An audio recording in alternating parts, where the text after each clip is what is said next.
जाती है तो सांसद भी उतना ही दोषी होगा जितना दोषी वो व्यक्ति जो सदन के अंदर उसने जो है घुसने की प्रवेश की है, और उसकी भी भूमिका उतना ही महत्वपूर्ण होगी जितना उस व्यक्ति की है जिसने सदन के अंदर में प्रवेश की।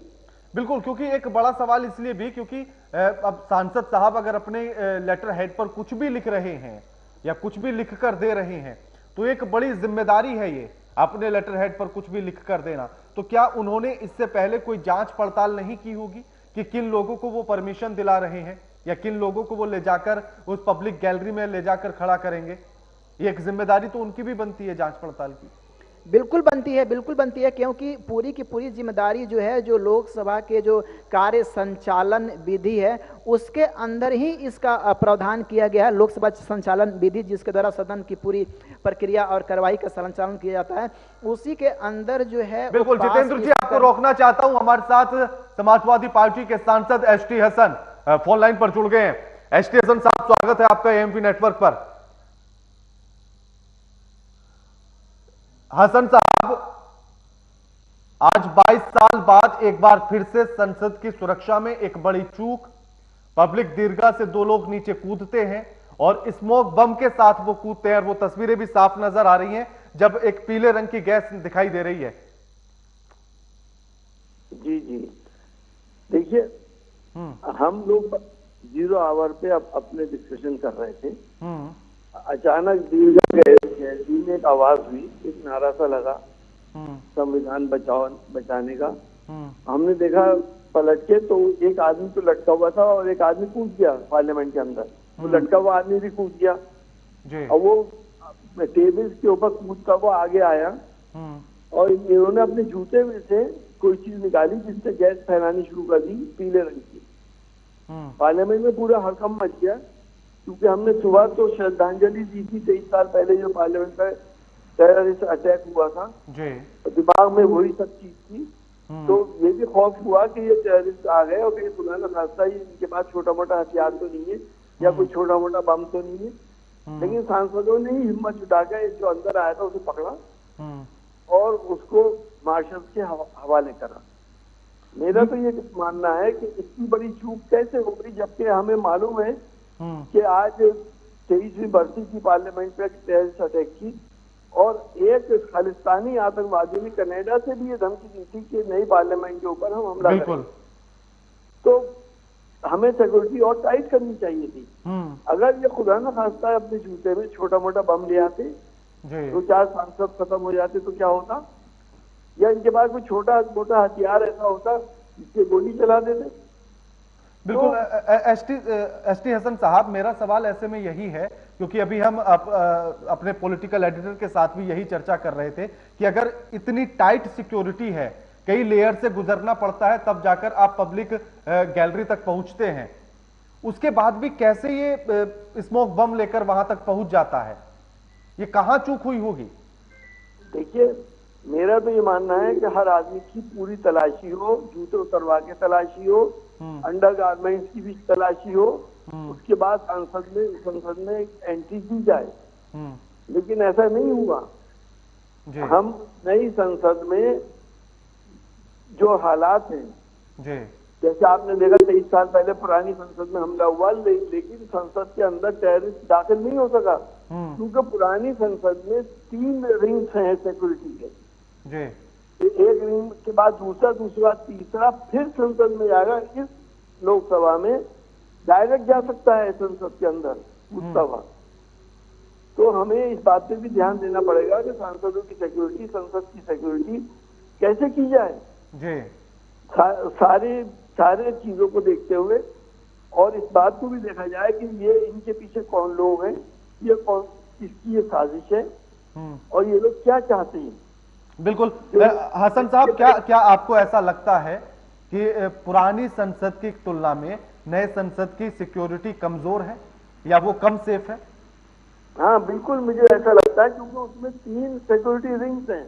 हाँ, पूरी चक्कर में, तभी तो वो टेररिस्ट संसद के अंदर नहीं घुस पाया था 23 साल पहले जी। अगर खुदा ना खास्ता यहाँ पे आ जाए तो डायरेक्ट पार्लियामेंट के अंदर आ जाएगा।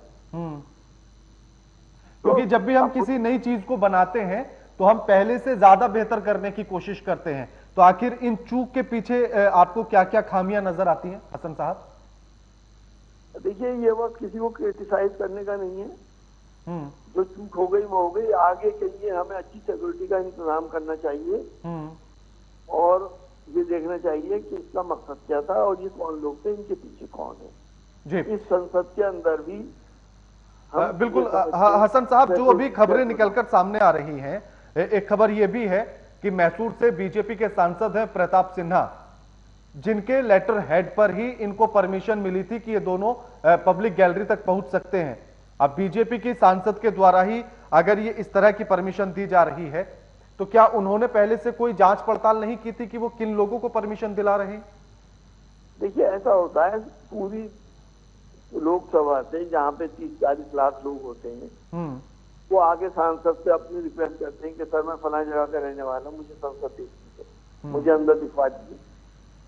तो हम लोग तो लिख देते हैं और उनको इजाजत मिल जाती है, लेकिन उनकी तलाशी तो होनी चाहिए ठीक से।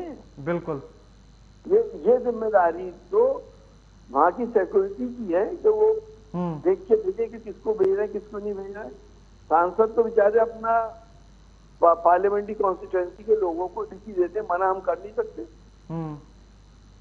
तो हमें तो ये उम्मीद होती कि हमारी सिक्योरिटी हर चीज देख लेगी। बिल्कुल नहीं, लेकिन अगर आप किसी को अपनी इतनी बड़ी जिम्मेदारी दे रहे हैं, अपने लेटर हेड पर उसको परमिशन दिला रहे हैं, वो भी संसद के भीतर जाने की, तो कुछ तो जांच पड़ताल होती होगी, या सिर्फ किसी की रिक्वेस्ट पर ही लेटर हेड पर लिख दिया जाता है? देखिए सांसद इतने लोगों को पर्सनली नहीं जानता है। 20 लाख वोटर होते हैं एक सांसद के बाद तकरीबन जी। अब वो किस इंटीरियर से आया हो, आके उसने क्या मैंने आपका चुनाव लड़ाया था, मैं आपके साथ रहा था और मैं साहब ये देखना चाहता हूँ, हमने तो लिख दिया कि हाँ साहब इनको दिखवा दिए। ये जिम्मेदारी सांसद की नहीं है कि वो क्या लेके जा रहा है, ये जिम्मेदारी सिक्योरिटी चेक की है। जी, आप तो भीतर रहे होंगे, तो एक और जो सूचना हमारे पास निकल कर आई वो ये कि जब स्मोक बम को खोला गया तो वो राहुल गांधी के सामने खोला गया। नहीं, राहुल जी तो दूसरे छोर पे थे जी, बिल्कुल दूसरी साइड में। अच्छा। और ये इधर से हुआ और हमने फिर फौरन इस बात को कहा कि सारे सांसद बाहर आए जल्दी से, न मालूम ये कोई टॉक्सिक गैस तो नहीं है जो हम इनहेल कर लें अपने फेफड़ों में और कोई बाद में इसका हमारे ऊपर आफ्टर इफेक्ट्स हो। तो सारे सांसद बाहर निकले और इन लोगों को तो उच्च सांसदों ने पकड़ के मार्शल के हवाले किया। बिल्कुल, क्या जिस तरह की जो तस्वीरें हम देख भी पा रहे हैं कि वो ऊपर से कूदता है, उसके बाद वो कुर्सियों पर दौड़ते दौड़ते आगे तक पहुंचने की कोशिश करता है और इसी बीच में फिर सांसद हिम्मत जुटाते हैं उसे पकड़ने की, लेकिन तब तक कोई सिक्योरिटी गार्ड या मार्शल आते हुए नजर नहीं आता है। मार्शल भी इधर आधा खड़े थे, उनको भी खतरा हो रहा था कि ये पता नहीं है कोई गोली वोली ना मार दे। जी। सांसद के पास जब ये पहुंचे, सांसदों ने ही उनको गांठ लिया गर्दन से और एक आदमी वहीं खड़ा हो गया जहां से वो कूदा था और एक आदमी ये कूदता हुआ सीटों के ऊपर से आ गया। जी। लेकिन उस पर पैनिक हो गया ना, हमारे दिमाग में भी ये आया कि यार आज उसकी बरसी है, कोई टेररिस्ट तो नहीं आ गई है। बिल्कुल, और पहले से भी अगर कनाडा से पन्नू अगर धमकी दे रहा है तो फिर जाहिर सी बात है, तो ऐसे में सिक्योरिटी को और टाइट होना चाहिए था, जो नहीं की गई। यकीनी तौर पे बहुत टाइट होना चाहिए था सिक्योरिटी को। अभी ये भी खबरें आ रही हैं कि पार्लियामेंट थाने में उनको ले जाया गया, वहां आईबी की टीम पहुंच चुकी है और उनसे पूछताछ की जा रही है। बिल्कुल, पूरी गहन उनकी जांच हो, सिर्फ उनकी ही नहीं बल्कि उनके आकाओं की भी जांच हो जी, कि वो कौन लोग हैं जिनके इशारे पे ये हुआ। बिल्कुल।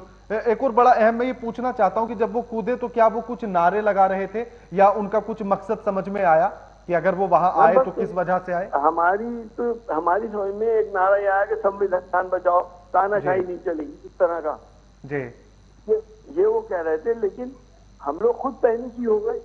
ये क्या हो गया, हमें दिमाग में उल्टे सीधे ख्याल आने लगे, खुदा न खास्ता इन्होंने कुछ बड़ा बम फाड़ दिया तो हम तो सब मर जाएंगे। जी। तो संविधान बचाओ और ऐसे नारे लगाना, आपको क्या इससे अभी तक क्या समझ में आ रहा है? देखिए अब ये तो इन्वेस्टिगेशन के बाद ही पता चलेगा कि ये क्या है, जी, कौन लोग। जी बिल्कुल, शुक्रिया आपका एसटी हसन साहब हमारे साथ ये तमाम बातचीत करने के लिए। अब आपको सीधे लोकसभा लेकर चलते हैं, जहां एक बार फिर से कार्यवाही शुरू हो गई है। आप बता रहे हैं वो विषय ऐसा वो वाला विषय नहीं है, ये मैं आपको प्रारंभिक जांच के बाद क्लियर कर दूंगा, क्योंकि सदन के पटल पर जब तक